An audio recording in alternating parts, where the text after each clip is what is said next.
Hi, lovelies, welcome back. So, this week I want to share a little example that I've seen in my own life of how understanding allows compassion to come through. And if you've read my latest book on compassion, you'll know that that's really the crux of it is that when we see how we work, how our minds work, and therefore how everyone else's mind works, because it's all the same, that it gives us a natural compassion and kindness and loving stance because we can really connect with and see what someone else is going through. Not in the sense of, oh, I've exactly been in that exact situation and thinking back to those details, but just really seeing, oh, I know what that feels like. I know what that is like, and really connecting from that place. So as you can tell, I'm still in my van, my beautiful camper van Willow. And what was interesting is the first day I got her, it was just completely new to me. Like driving something this size, I mean. I have a hatchback car, so it's small, it's easy to park, it weighs nothing, it's easy to speed up, it's fast, it's a little city car. So that was kind of my frame of reference when it came to driving, as I was just used to driving my little tiny red hatchback. Her name is Roxanne. And I was really not anticipating how hard it would be to drive a camper van this size.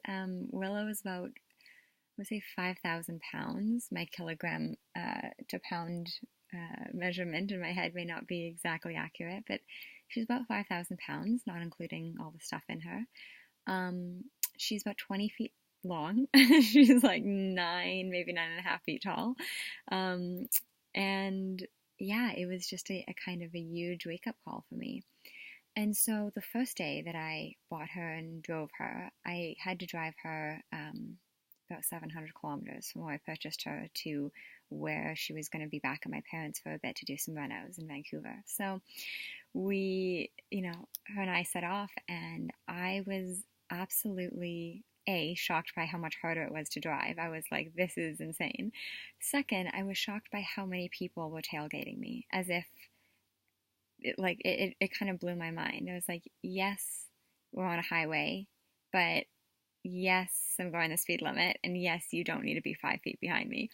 So as wisdom is always there for us, my wisdom said to me, well, why don't you just put up a sign in your back window? Because while I know that I'm readjusting to this size, while I know that it's new for me, while I know that I have some getting used to it, while I know that I'm not going to be as proficient technically driving this new vehicle as I am in Roxanne, where I feel totally comfortable in, it just occurred to me, well, why don't I put up a little sign? So I did. I have a little sign in the back that says, so I am slow, new to this size.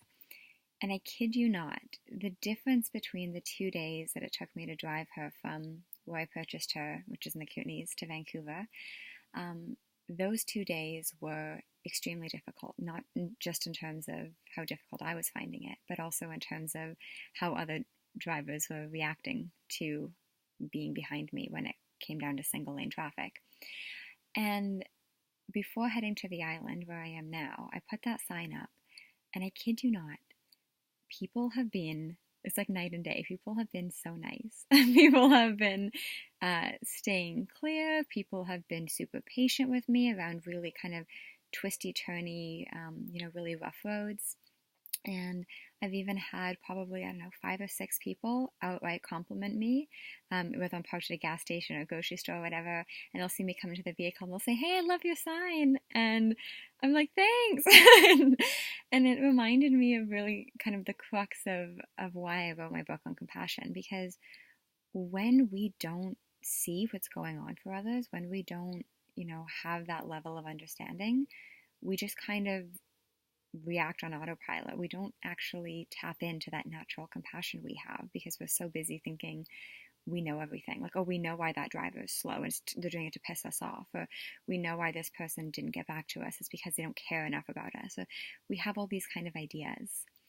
And the minute we get out of that and step into that understanding the same way, and I know that you guys have probably all had these instances where you've seen, I don't know if it's the same elsewhere in the world it is. In Canada, it's obviously not. But in Canada, when you're learning to drive, and at least in BC, when you're learning to drive, you have these L signs that basically say, look, it's my first year driving and I'm driving with a parent and I'm a learner. And then you have an N sign, new driver, which means I now have my license. I don't have to have someone in the car with me, but I'm still relatively new for this 2-year probation, or 1-year probation, whatever it ends up being. So when I see that sign of someone in front of me, if an L or an N, I'm obviously going to have a lot of patience with them.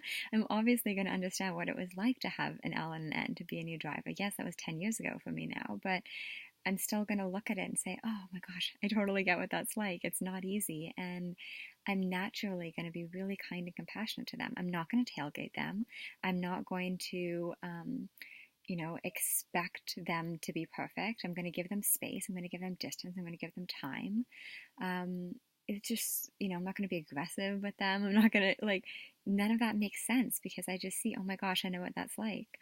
And so that's effectively what me putting that sign up did, is it allowed people to, instead of being like, oh God, just another vehicle that's trying to slow down my commute and I'm rushing to get where I'm going, they were like, oh my gosh, is maybe this person's first day or first week, or in the case now I've left off about a month, so my first month driving, and they can just see, oh my gosh, I know what that's like. It must be really hard to drive a vehicle that's almost 10 feet tall and 20 feet wide and, over 5,000 pounds on these really twisty, turny roads, especially if it's something that you're new to. So it allowed me to kind of communicate to the world that, hey, this is what's going on for me. And the response I've got from that has been nothing but kindness and compassion. It's been nothing but people having that little glimpse of understanding of, oh, the person in front of me isn't doing this to spite me. They're just new. They're just an experience. That's all. And so it's really cool because, we don't walk around, obviously, we don't all walk around with signs that say what's going on for us. We don't walk around with signs saying, just broken up with someone, or just found out that my friend has cancer, or just, had a really shitty, terrible day. We don't walk around with that understanding, just letting the world in on our secret. We don't. I mean, in the case of my van, I had to, because I was like, I am not doing this. I refuse to travel all these distances with people, basically riding my ass the entire time. I'm like, that's not happening. So it made sense for me to do a sign, but we don't all have these signs. And that's why just actually see that when we kind of get out of our own ideas and judgments and expectations and knowing why people do the things they do, and just going back to, well, maybe I don't know. Maybe that person who was really snappy at me just found out that their mom was dying. Maybe that person, that really slow driver, just found out that they have a flat tire and they're trying to just coast to the nearest shoulder to, to clear out of traffic. People are not intentionally malicious the majority of the time. I'll give you that, maybe, 10% of the time people are actively trying to hurt other people because they're in so much pain. But most of the time, if we are kind of snappy with someone, or if we're inconveniencing someone, if we're kind of negatively affecting someone's life in some way, it's usually completely innocent and harmless. And to have that understanding that not only is it okay for us to tell someone, look, I'm having a really hard day. I know that I'm not at my best today. I know that I'm a bit on edge and snappy, but it's nothing to do with you. I'm just having a moment. I'll feel fine once I take a nap or have something to eat, or, go to bed or whatever. Tomorrow's a new day. And the same way that we can just naturally extend that to others, instead of instantly assuming that we know that that person is doing something, just to piss us off, or just because they're inconsiderate, just because they're an asshole, just because they're an idiot, just because they're rude, to really step back and say, I don't know the full story here. If I did, I would probably be a hell of a lot more understanding and compassionate towards them. If I did, I would naturally see, oh my gosh, they're a new driver. Oh my gosh, they just bought a camper van. This is their first day driving it, and they're all a complete wreck behind the wheel because they're so not used to it. Okay, I'll give them some space. I'll back up. I'll give them, some breathing room.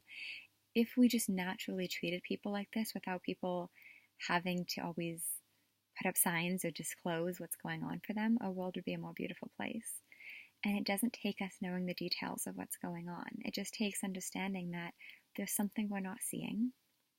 That's life. We don't read people's minds. And if we understood what somebody was up against or what they were going through, we just would treat them differently. We would be kind with them. We would be compassionate with them. We would be loving with them. We'd be understanding.